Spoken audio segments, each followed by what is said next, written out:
literally suppress and are conditioned to suppress all other emotions except for anger.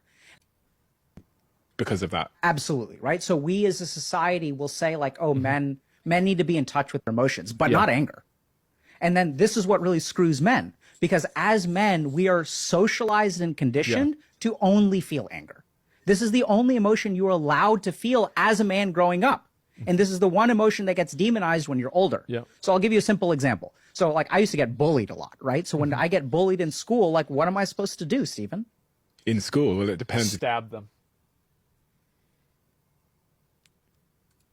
If you can fight back. So we turn every emotion. So men experience anger as something called an umbrella emotion. We literally suppress and are conditioned to suppress all other emotions except for anger.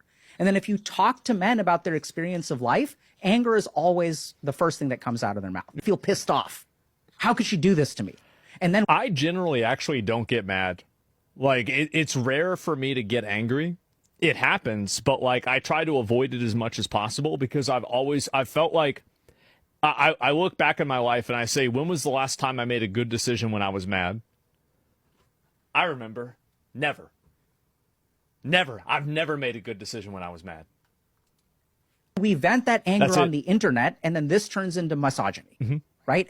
But what we also need to consider is that the men who are saying these kinds of toxic things are saying that for a reason. This is because of their upbringing. This is because of the world that they lived in, right? So we're conditioned to only experience anger. Even sadness gets turned into anger. Shame gets turned into anger. Fear gets turned into anger, right? So we don't feel any of those other emotions, and we're left only feeling anger.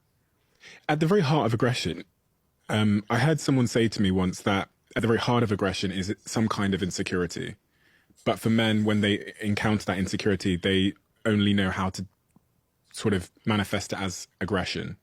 So I wouldn't agree with the first thing, that at the heart of all anger is insecurity, but I would absolutely agree with the second thing, that the only way we know how to respond is with anger, because